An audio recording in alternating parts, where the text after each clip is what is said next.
ನೂಕುನುಗ್ಗಲಿನ ನಡುವೆ ಬಿಜೆಪಿಯ ಸಂಸದರಿಗೆ ಗಾಯ ಆಗಿದೆ. ಗಾಯಗೊಂಡ ಸಂಸದರಿಗೆ ಪ್ರಧಾನಿ ಮೋದಿ ಅವರು ಅಲ್ಲಿ ಕರೆ ಮಾಡಿ ವಿಚಾರಿಸಿದ್ದಾರೆ. ಸಾರಂಗಿ ಆರೋಗ್ಯವನ್ನು ವಿಚಾರಿಸಿದ್ದಾರೆ ಪ್ರಧಾನಿ ನರೇಂದ್ರ ಮೋದಿ. ಸಂಸದ ಮುಖೇಶ್ ಆರೋಗ್ಯ ವಿಚಾರಿಸಿದ್ರು. ನೂಕುನುಗ್ಗಲಿನ ನಡುವೆ ಸಂಸದರಿಗೆ ಗಾಯ ಆಯಿತು. ಇದಕ್ಕೆ ಸಂಬಂಧಪಟ್ಟ ಹಾಗೆ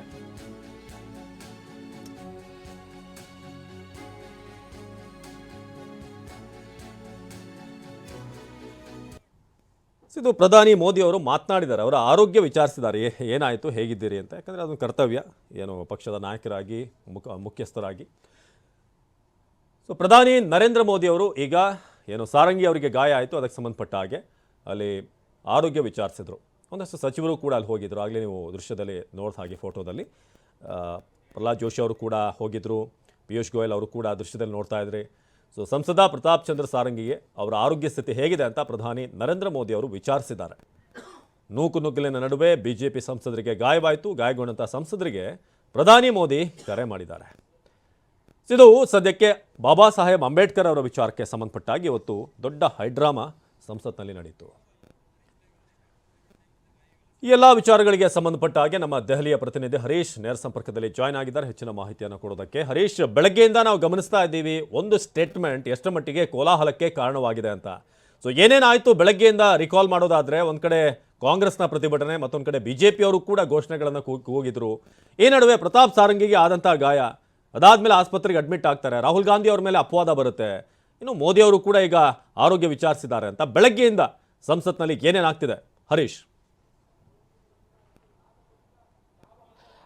ಹೌದು ಅವಿನಾಶ್, ಮೊನ್ನೆ ರಾಜ್ಯಸಭೆಯಲ್ಲಿ ಉತ್ತರ ಕೊಡುವಂತಹ ಸಂದರ್ಭದಲ್ಲಿ ಅಮಿತ್ ಶಾ ಅವರು ಕೊಟ್ಟಂತಹ ಒಂದು ಹೇಳಿಕೆ ಇಡೀ ದೇಶದಲ್ಲೇ ಅಲ್ಲೋಲ ಕಲ್ಲೋಲವನ್ನು ಸೃಷ್ಟಿ ಮಾಡಿದೆ.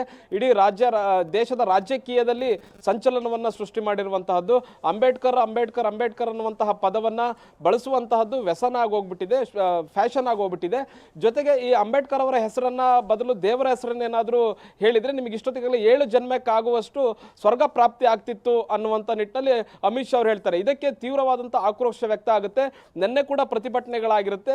ಇವತ್ತು ಪ್ರತಿಭಟನೆ ಸ್ವರೂಪ ಮತ್ತೊಂದು ಹಂತಕ್ಕೆ ಹೋಗಿದೆ. ಪ್ರತಿಪಕ್ಷಗಳು ಇದೊಂದು ಅಗ್ರೆಸಿವ್ ಆಗಿ ಪ್ರತಿಭಟನೆಯನ್ನ ಮಾಡಲಿಕ್ಕೆ ಇವತ್ತು ನಿರ್ಧರಿಸಿದ್ವು. ಹಾಗಾಗಿ ಇವತ್ತು ಸಂಸತ್ ಆವರಣದಲ್ಲಿ ಪ್ರತಿಭಟನೆಯನ್ನು ಹಮ್ಮಿಕೊಳ್ಳಲಾಗಿತ್ತು.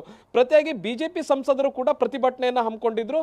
ಅಂದ್ರೆ ಅಮಿತ್ ಶಾ ಅವರ ಹೇಳಿಕೆಯನ್ನ ಪ್ರತಿಪಕ್ಷಗಳು ತಿರುಚಿದಂತಹ ಆ ವಿಡಿಯೋವನ್ನು ಇಟ್ಕೊಂಡು ಅಮಿತ್ ಶಾ ಅವರ ವಿರುದ್ಧ ಒಂದು ಷಡ್ಯಂತ್ರವನ್ನ ಮಾಡ್ತಿವೆ, ಮತ್ತೆ ಅಮಿತ್ ಶಾ ಅವರ ಹೇಳಿಕೆಯನ್ನ ತಿರುಚಿ ಅವರ ವಿರುದ್ಧ ಇಲ್ಲ ಸಲ್ಲದ ಆರೋಪವನ್ನ ಮಾಡ್ತಿದ್ದಾರೆ ಅನ್ನುವಂಥ ನಿಟ್ಟಿನಲ್ಲಿ ಬಿಜೆಪಿ ಸಂಸದರು ಕೂಡ ಇವತ್ತು ಪ್ರತಿಭಟನೆಯನ್ನ ಮಾಡ್ತಾ ಇದ್ರು.